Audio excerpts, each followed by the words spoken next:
மனிதனுடைய வாழ்க்கையில் எல்லா நாளும் சந்தோஷமான நாளும் இல்லை, வெற்றியும் நாளும் இல்லை. சில நாட்கள் தோல்வி, சில நாட்கள் ஏமாற்றம், சில நாட்கள் மனவேதனை இருக்கும். இதிலேருந்து நம்ம வெளிவரணும், புதிய வாழ்க்கையை வாழறோம். இதுக்கெல்லாம் முதன்மையான காரணம் இந்த இயற்கையில் இருக்கக்கூடிய பாசிட்டிவ் வைப் தான். மரங்கள், பூக்கள், பட்டாம்பூச்சி எல்லாமே நம்மளை புதுசாக உணர வைக்கும். இந்த வாயில்லாத ஜீவன்கள், பூனை, நாய், மாடு, ஆடெல்லாம் நம்மளை இப்படி போகும்போது அப்படி வரும்போது நம்ம கண் எதிரில் ஒரு குழந்தை மாதிரி நடமாடுறதுனால நம்ம அதை பார்க்கும்போது வாலாட்டும் போது நம்மக்கிட்ட கொஞ்சம் போதெல்லாம் நம்ம புதுசாக உணர்றோம்.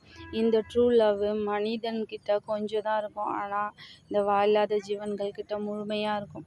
நம்மளுடைய பாசிட்டிவ் வைப்பு, ட்ரூ லவ்லாம் எங்கேருந்து கிடைக்குதுன்னா இந்த வாயில்லா ஜீவன்கள்கிட்ட இருந்தும் இயற்கைகிட்ட இருந்தும் தான். ஆனால் நம்ம அதை உணராமல் இப்போ எல்லாருமே ஃபோன் யூஸ் பண்ணிகிட்ருக்கோம். ஆனால் உண்மையாக சொல்லப்போனால் இந்த வாயில்லாத ஜீவன்களும் இந்த இயற்கையும் தான் நம்மளுடைய உண்மையான பாசிட்டிவ் வைப்பு. நம்ம மனவேதனையிலேருந்து, தோல்வியிலேருந்து, ஏமாற்றங்களிலேருந்து நம்ம புதுசாக உணர வச்சு புதிய வாழ்க்கையை புதிய நாளாக நடக்க வைக்கிறது எல்லாமே இந்த இயற்கையும் இந்த வாயில்லாத ஜீவன்களும் தான். அவங்கள நம்ம எப்பொழுதும் சந்தோஷமாக வச்சுட்டு இருந்தால் நம்மளை சுற்றி இருக்கிறது எல்லாமே நல்லதாக நடக்கும். நல்ல நாட்களாகவே இருக்கும். நம்ம பாதுகாப்பாக இருப்போம்.